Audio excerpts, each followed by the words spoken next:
जो अपना काम कर रहे हैं उस दौरान क्या हो, कोई भी हैजार्ड है उस हैजार्ड से खुद को प्रिवेंट करना, उनको कंट्रोल करना। ये प्रिवेंशन और कंट्रोल के जो भी एक्ट्स एंड लागू किए जाते हैं उन्हें अपन कहते हैं ऑक्यूपेशनल हेल्थ। ये किया था WHO ने। ठीक है, जिसकी डेफिनेशन है the WHO 2001 has defined occupational health as a multidisciplinary activity aimed at protection and promotion of health of workers by prevention and controlling occupational disease and accidents by eliminating an occupational factors condition hazardous to health safety and work। मतलब control करना और prevent करना health hazards को। ठीक है, कैसे control करेंगे, eliminate करेंगे जो भी हैजार्डियस है। उसके बाद अपन देखिए ऑक्यूपेशनल डिसऑर्डर्स क्या होते हैं कि जो रिस्क फैक्टर्स से एक्सपोज हो ड्यूरिंग द वर्क और वर्क प्लेस पे, वर्क जहाँ पे काम कर रहे हैं या जो काम कर रहे हैं वहाँ पे कोई ऐसा हैजार्ड हो जो फिजिकल हो सकता है, केमिकल हो सकता है, बायोलॉजिकल हो सकता है, बिहेवियरल हो सकता है। इन सब चीज़ों के दौरान जब भी एक्सपोजर हो उसे अपन क्या कहते हैं, ऑक्यूपेशनल डिसऑर्डर।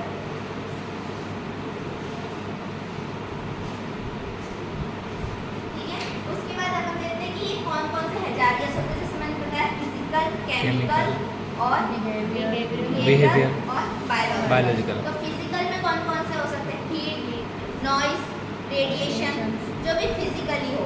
देन उसके बाद केमिकल में क्या हो सकते हैं, जो हैवी मेटल्स होते हैं जैसे सिलिका, लेड, मैग्नीशियम, ये सारी चीज़ें। उसके बाद बिहेवियरल क्या हो सकता है कि बिहेवियर ही ठीक नहीं है, मतलब कि जैसे पता है कि कोई हाई रिस्क कंडीशन है वहाँ पे मास्क ना लगाए, ध्यान ना रखने अपनी हेल्थ का, खुद वर्कर ही ध्यान नहीं रखते, देखते हेल्थ अगर कहीं ऊपर बिल्डिंग पे चढ़ के काम करना, हेलमेट ना लगाए, तो ये भी तो उनकी खुद की बिहेवियर प्रॉब्लम है।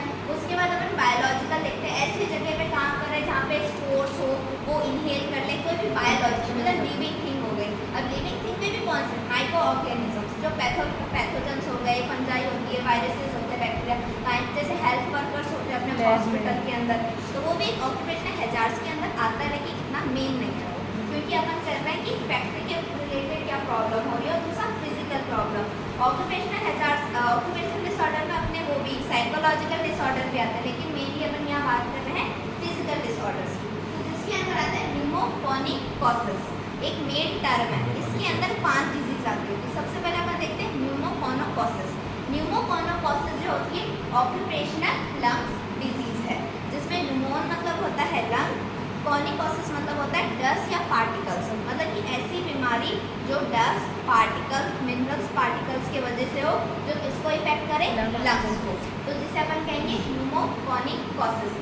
जिसके अंदर आती है सिलिकोसिस, एस्बेस्टोसिस, एंथेरोकोसिस और बेसिनोसिस एंड बेगिनोसिस और एक पाल्मर लंग्स होता है। ठीक है, सबसे पहले अपन देखते हैं सिलिकोसिस।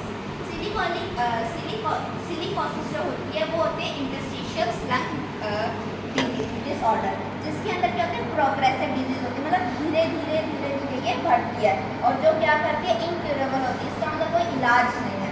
किस वजह से होती है सिलिकोसिस, मतलब सिलिका के पार्टिकल्स वजह। अब सिलिका के पार्टिकल्स अपन को कहाँ मिल सकते हैं, जैसे ग्राइंडिंग फैक्ट्री होती है जहाँ पे ग्राइंडिंग की जाती है, माइनिंग की जाती है, माइनिंग। दूसरा जो स्लेट और पेंसिल की फैक्ट्रीज होती है वहाँ पे अपन को ये डिजीज पाई जाती है।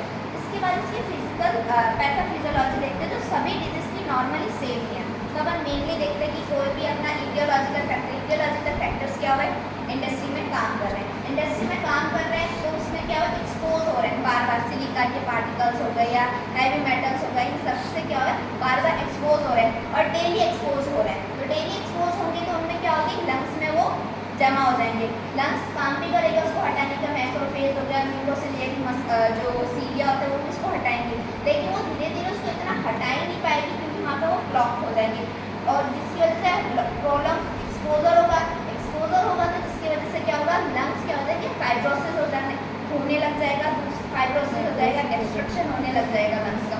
और अगर डिस्ट्रक्शन हो गया लंग्स का तो अपन को lungs related sign and symptom आएंगे। कौन कौन से होंगे, डिस्निया, साइनोसिस, क्लबिंग, एक्सोजनल ब्रीथिंग, सबके मतलब कॉमन होंगे। लंग्स से रिलेटेड जो भी बीमारियाँ जो भी साइन एंड सिम्टम होंगे वो होंगे। उसके बाद देखते हैं ये 2 टाइप के होते हैं, एक्यूट और क्रॉनिक।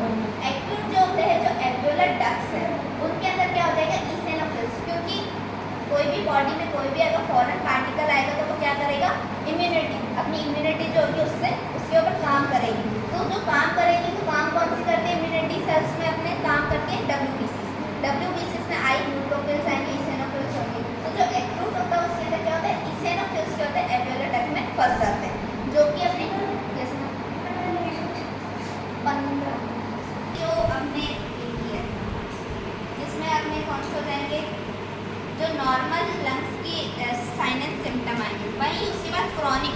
क्रॉनिक क्या होगा, जो आगे, क्योंकि ये प्रोग्रेसिव डिजीज है तो एम्फाइसीमा और टीबी कॉज करेगी, जिसकी वजह से क्या होगा, अपने जो ब्रेथलेसनेस हो गई, शॉर्टनेस ऑफ ब्रेथ या हाइपोथीमिया हो जाएगा, ब्लड में ऑक्सीजन की कमी हो जाएगी। जो लॉन्ग टर्म जो साइन एंड सिम्टम आएंगे वो क्रॉनिक में आएंगे।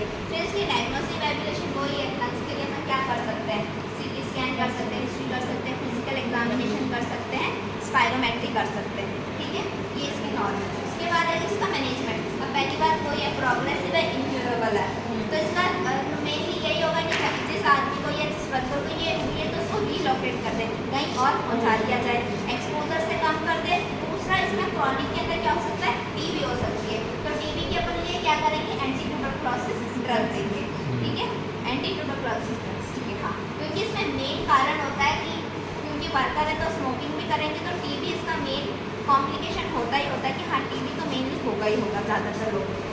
उसके बाद आता है एस्बेस्टोसिस। एस्बेस्टोसिस वही होता है कि एस्बेस्टोसिस एक पार्टिकल होता है, फाइन पार्टिकल्स होते हैं जो कि वाटर रेजिस्टेंट होते हैं और नॉइज रेजिस्टेंस होते हैं, जैसा इंसुलेटिंग मटेरियल्स में काम आते हैं। तो ये क्या होता है, एक तो ये बहुत मेनली यूज़ होता है, मेनली जो डेवलपिंग कंट्रीज है, एडवांस कंट्रीज, उन्होंने तो मना ही कर दिया इसको कि अब तो इसको फैक्ट्री में यूज़ नहीं लेना, लेकिन अपनी इंडिया में अभी भी ये हाई लेवल पे काम इसका चल रहा है, क्योंकि टाइल्स, टेक्सटाइल, इंसुलेटिंग मटेरियल इन्हीं से बने, क्योंकि इसके फ़ायदे बहुत ज़्यादा है लेकिन नुकसान उससे ज़्यादा है, क्योंकि ये आगे जाके कैंसर कॉज करता है, जो मिलियंस में लोग इसमें मरते हैं। एस्बेस्टोसिस भी मतलब फाइन पार्टिकल्स होते हैं जो सिलिका होते हैं ना, उसके हाइड्रेट टाइप के होते हैं, ठीक है। उसकी पैथोफिजियोलॉजी सबकी सेम है, एक्सपोजर होगा, म्यूकोसिलियरी मसल्स काम करेंगे, काम करना ब्लॉक हो जाएंगे और लंग्स का डिस्ट्रक्शन हो जाएगा। साइन एंड सिम्टम भी सेम है। उसके बाद आता है अपना डेसिनोसिस। डेसिनोसिस जो होता है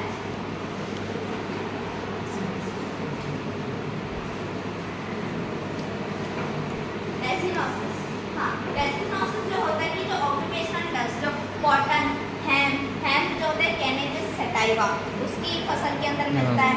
फ्लैक्स जो अपने फसल से या फिर जो ऐसे काम से मिलते हैं जो वैसे भी एक्सपोजर से खराब होते हैं, जिसकी जो भी इनहेलिंग कर लेंगे उस वजह से, उसे कहते हैं डेसिनोसिस, ठीक है। इसके अंदर भी सेम पूरी टाइप के, लेकिन इसको एक इसका नाम होता है मंडे फीवर। इसके जो सिम्टम होते हैं ना वो मंडे को आते हैं, ऐसे कहते हैं कि मतलब वीक छोटा संडे को मतलब रिलैक्स मिला, तो मंडे को क्या होता है, इसकी 4 ग्रेड होती है। ग्रेड फर्स्ट को होता है कि इसमें कोई साइन एंड सिम्टम नहीं है, सेकंड ग्रेड में माइल्ड